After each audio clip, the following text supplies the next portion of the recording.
The clouds hung low over Lagos that afternoon as Zara's car crawled through traffic on her way back from a fashion event in Ikoyi. Zara was elegance wrapped in soft rebellion, her beauty quiet but arresting, her manner graceful but firm.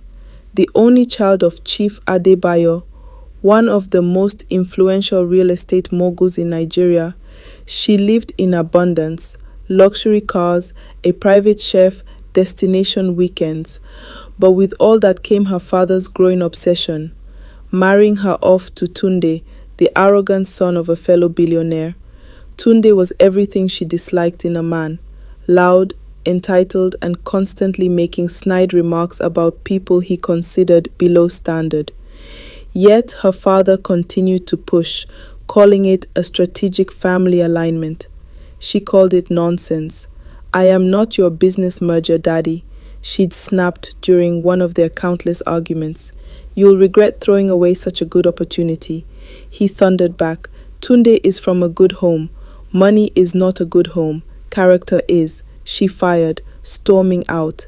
That afternoon, while deep in thought and distracted, her car suddenly sputtered to a halt in a quiet residential area near Surulere. She stepped out, frowning. She was stranded. Her driver had been excused for the weekend and her phone had just died. Perfect timing. As if on cue, a pack of stray dogs began barking and advancing toward her. Fear gripped her. Then, brakes screeched, and out jumped a tall young man in jeans and a simple t-shirt. Calm but commanding, he grabbed a stick, chased off the dogs, then turned to her with concern. "You okay, madam?" he asked. She nodded, shaken. "Yes, thank you. I didn't know what to do." "Let's check your car," he said. In less than 20 minutes, he had her car running again. She offered him money, but he waved it off. "You don't have to. I was just passing by." "At least let me get your number," she said quickly, "so I can properly thank you." He hesitated, then gave it. "Name's Daniel." That night, Zara couldn't stop thinking about the calm stranger with gentle eyes and a strong presence. He had helped her without hesitation or pride. The next day, she passed the same route. No breakdown this time, just curiosity, no sign of him. She tried again the day after.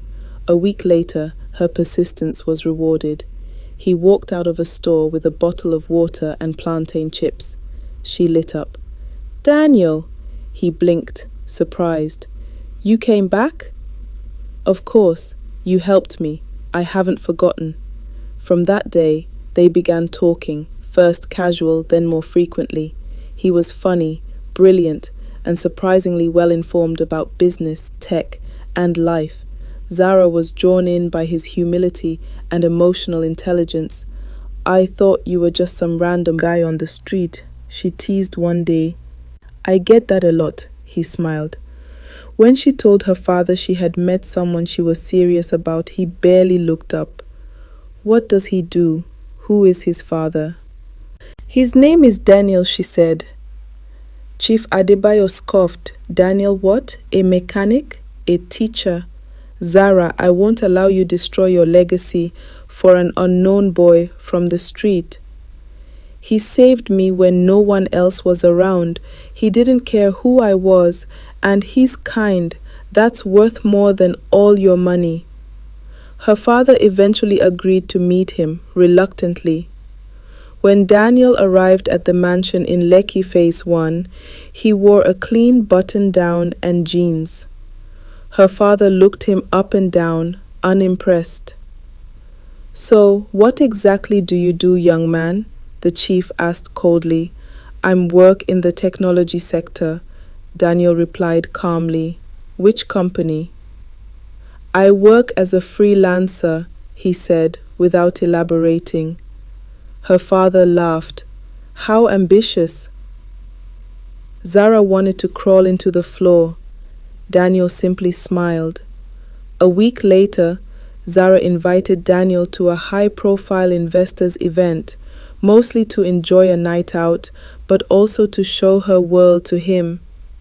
He agreed, wearing a sleek black suit she had never seen before. As they entered, whispers began. "Is that No, it can't be.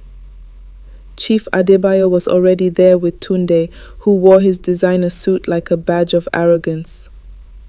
Tunde caught sight of them and sneered, "Zara, you brought your driver to a billionaire round table." He laughed loudly, drawing attention. "This is the man you're choosing over me, a nobody? Come on, you couldn't even find someone who could make me jealous." Zara was about to respond when a man in a tuxedo suddenly walked over to Daniel. "Mr. Daniel Okwo, we didn't expect the CEO of DigiSpark to attend in person. The tech panel has been waiting for you backstage." Tunde froze. Chief Adebayo nearly choked on his drink. Daniel smiled politely and turned to Zara. "Time to come clean. I'm the founder and CEO of DigiSpark." Zara's jaw dropped. "You never told me. You liked me for me. That's rare." Her father stepped forward, suddenly warm. "Mr. Daniel, I had no idea. Please forgive my earlier behavior." Daniel looked him squarely in the eye. "You judged a man by his shirt. I judge a man by how he treats people." Tunde slithered away without a word. That evening, as they walked out hand in hand, Zara looked at Daniel and whispered, "You're full of surprises." He chuckled. "The best things in life are the ones you never saw coming."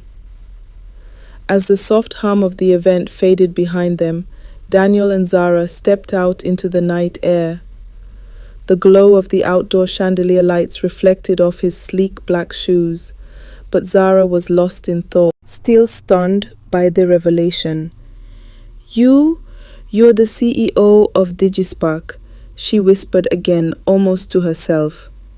Daniel smiled, turning toward her gently. "Yeah, I am. But that day," she said slowly, her brows furrowed, "you were walking. You were dressed so simply. You looked like I was just some random guy on the street," he finished for her, chuckling softly. "I know, and you weren't wrong to think that, but I wasn't exactly a passerby." Zara tilted her head. "What do you mean?" Daniel leaned against the hood of her car, looking up at the sky before glancing back at her. "That day," he began, "I was actually heading to my car. It had been parked just a little ahead on the same street. I had just come out of a meeting nearby. Casual dress. Yes, that's my comfort wear when I'm not in a boardroom. And just as I was about to cross the road to get in, I heard barking. Loud, angry barking." Zara's eyes widened as she remembered that terrifying moment. "I saw you frozen by your car," he continued, panicking as those stray dogs came closer. "I knew I had to act fast. I didn't even think. I just dropped my files and ran toward you." Zara took a slow breath. "But why didn't you say anything after, about who you were?" Daniel shrugged with a soft smile. "You assumed I was just a good Samaritan. And honestly, I liked it. I liked the fact that for once, someone saw me, not the CEO, not the brand, but just a man helping a woman. You looked me in the eye and thanked me like I mattered, not because of what I had, but because of what I did." Zara looked at him with a deepened admiration in her eyes. "So you decided to play along," she said slowly. "I didn't play," he replied softly. "I just let things unfold. You didn't care about status, Zara. You kept showing up, talking to me like a friend. You never once asked what I owned. You asked who I was. That meant everything to me." There was a long pause. Zara stepped closer, her voice hushed. "So, even when my father insulted you, you knew he had no idea?" Daniel nodded. "I did.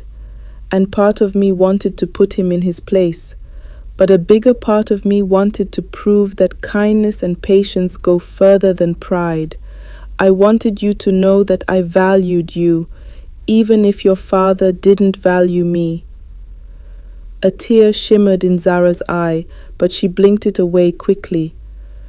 I feel like I've been handed the best plot twist of my life, she whispered, smiling.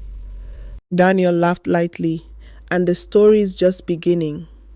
As they stood together in the quiet parking lot under the Lagos sky, the weight of what had been and the hope of what could be hung sweetly between them.